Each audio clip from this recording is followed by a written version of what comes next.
Hello everyone, welcome to Veena Baby's vlog. நான் இன்னைக்கு உங்களுக்கு காலிஃப்ளவர் 65 ரெசிபி தான் வீட்டிலே செஞ்சு காட்ட போகிறேன். அதுக்கு 400 கிராம்ஸ் காலிஃப்ளவரை இந்த சைஸில் கட் பண்ணி எடுத்துக்கிறேன். அதை 5 மினிட்ஸ் ஹாட் வாட்டரில் சோக் பண்ணி எடுத்துக்கலாம்.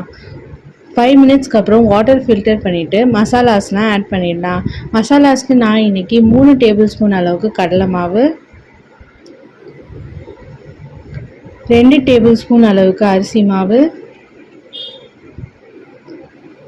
2 டேபிள் ஸ்பூன் அளவுக்கு கார்ன்ஃப்ளவர்,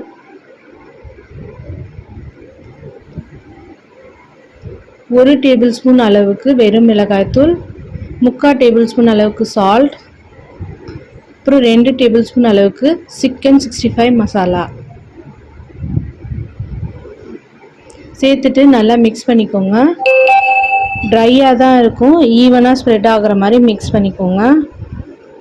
மிக்ஸ் பண்ணிவிட்டு 1/4 கப் அளவுக்கு தயிர் சேர்த்துட்டு மறுபடியும் மிக்ஸ் பண்ணிக்கோங்க. மிக்ஸ் பண்ணிவிட்டு பார்த்திங்கன்னா ஈவனாக ஸ்ப்ரெட் ஆகிருக்கு. இதை நம்ம ரெஃப்ரிஜிரேட்டரில் ஒரு 10 மினிட்ஸ் மூடி போட்டு வச்சு எடுக்கலாம். 10 மினிட்ஸ்க்கு அப்புறம் பார்த்திங்கன்னா இந்த மாதிரி தான் இருக்கும். இப்போ நம்ம ஆயிலில் ஹீட் பண்ணிவிட்டு அதில் கொஞ்சம் கொஞ்சமாக ஃப்ரை பண்ண ஆரம்பிச்சிடலாம். ஃபஸ்ட்டு ஆயில் நல்லா ஹீட் ஆகிடுச்சான்னு பார்த்து செக் பண்ணிக்கோங்க. அதுக்கப்புறம் இதெல்லாம் ஆட் பண்ணலாம்.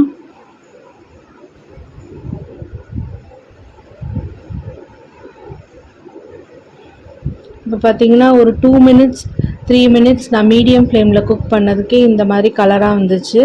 இந்த மாதிரி கலராக வந்தோடனே நீங்கள் எடுத்துடுங்க, குக் ஆகிடுச்சின்னு அர்த்தம். இப்போ நான் பேட்சாக குக் பண்ணி எடுத்துக்கிறேன். அவ்வளோதாங்க, எல்லா காலிஃப்ளவரும் குக் பண்ணியாச்சு. நம்ம காலிஃப்ளவர் 65 ரெசிபி ரெடி ஆகிடுச்சு.